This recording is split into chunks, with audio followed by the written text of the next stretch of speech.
Hey everyone, welcome back.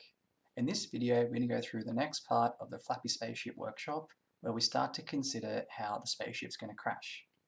So first, let's start off by finishing off what we did in the last video. So in the end of the last video, we had you guys think about where we put this snippet of code, which handles the key presses. In particular, it's considering the case when we press the up arrow key. And you have to fill in the blank as well. So let's look at the solution now. So the solution involves using the spaceship's speed property and then adding lift to that value. So let's put this into the editor now. So the place we want to put this is not inside draw or setup, or even inside the spaceship itself. We're going to put this function down the bottom. That's just because P5 will call this function for us automatically whenever you press a key on the keyboard.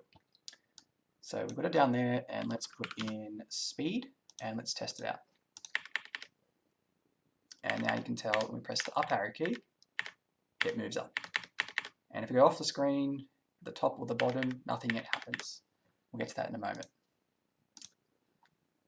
So in the next part, let's think about the ways in which the spaceship can crash. So the first two ways are by hitting the top or the bottom of the screen, and the third way is by hitting a planet. For this video, we're only going to consider the first two cases. So a quick recap on how we can add functions to objects. So just like properties, we can also attach functions into objects, which means we can easily access this and use it over and over, rather than having a function that's separate to an object. So in this example here, we have a rectangle, which has a bunch of properties. It also has a move property, which is actually a function. The function doesn't take in any inputs, but it modifies the rectangle's x and y positions to be 5 and 3. So the thing here with this dot is just referring to the object that this function is inside of.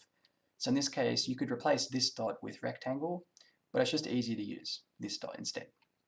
And then to use this function, we just say rectangle.move with brackets, just like how we would access any of the properties with the rectangle, but since it's a function, we have the empty brackets here.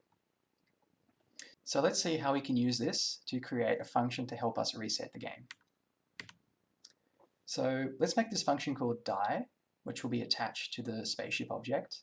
And when we call this function, it should reset the position and the speed of the spaceship. So it'll set the y position back to 200 and the speed back to 0. So let's head back to the editor and do that now. So we have our speed, and then we add in die, which is a function with no inputs, and then we give it the curly brackets. And the first thing we want to do is this dot y is equal to 200, which we had originally up the top, so we're just resetting it. And we also want to set the speed back to 0. And just format that. Okay, so let's test it. And nothing happens. So the reason nothing's happening yet is because we haven't actually made any use of this function, because we haven't told it when to call it. So how do we know when we need to reset the game? So let's consider using an if statement to check a couple of different conditions for when we might want to call the die function. So you can pause the video here and have a think about it if you like. If not, let's go through it now. So we're going to have an if statement that checks for two particular conditions. And if either one of these conditions is true, we want to call the spaceship die function. So let me draw something up to help explain. Okay, so let's start off by drawing our game canvas. So we've got this square here representing the canvas.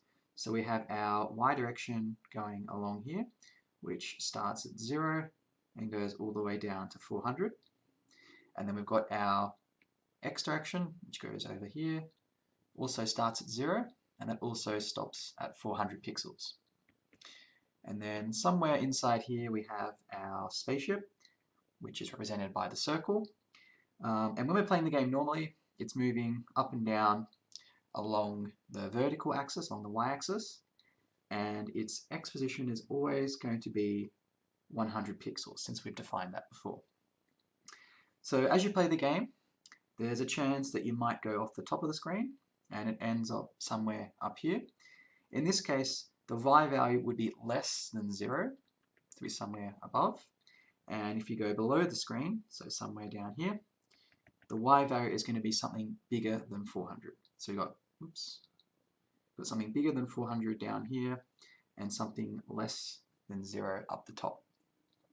So let's put it into words. So we'd say something like if the spaceship's y value is less than 0, or the spaceship's y position is greater than 400, then it means it's gone off the screen and we should get it to crash. So in our case, we'd be using the die function. And that's pretty much all there is to it. There is one other change that we can make to our logic here, which is to replace, rather than having just 400, writing the actual number 400 out, we should replace that with a special keyword in P5, which is height. And what that will do is, when we put height where the 400 is, when we run the program, height will be filled in with whatever value the canvas happens to be when we run it. So this way, if you change the canvas size to be something like 500 by 600 or any other set of numbers, we don't have to keep changing this number in our code as well. Since we're not hard coding it, the computer will fill it in for us. So let's head back to the editor and we put it in now. So let's add in that new snippet of code. So if spaceship's y value is less than 0, so for or we use the double vertical bars, or the spaceship's y position is greater than height. Notice how it's now become a pink word, which is like a keyword in P5. If either one of those is true, we want to call the spaceship's die function. So to do that, we write spaceship.die and then set of parentheses with nothing in between, since there's no inputs for the function. And now let's test it out. So now if we hit the bottom, it goes back to the start, and if we go off the top of the screen, we also go back to the start, so it's working.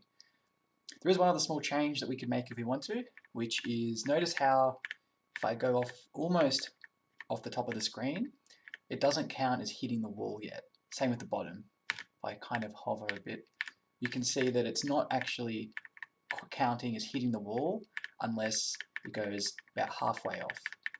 And the reason for that is because we're measuring it based on where the center of the circle is, not where the top and bottom edges are. So if we head back to the drawing, I can explain it a bit better. Okay, so having a look at our diagram again, we've got the case for above and for below the screen, and we're checking it based on the center of the circle. So when our circle is touching here, even though it's touching at the top, we're still counting at the position, the y position of the spaceship, as being somewhere over here, which are going to be half the height, or half the thickness, or half the width of the circle. So since we're storing d, which represents the diameter in our spaceship object, so we can use this to help us figure out where the spaceship would be when it hits the top and bottom of the screen. So when it's up here, the distance between here and here is going to be half the diameter, so d over 2.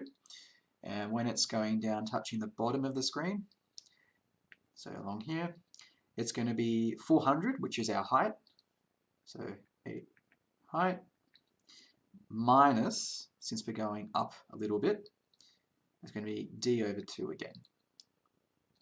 So that changes our if statement condition to instead be not 0, but d over 2, and instead of checking for just height, we would have height minus d over 2. So let's head back to the editor now and make those changes and see how it looks.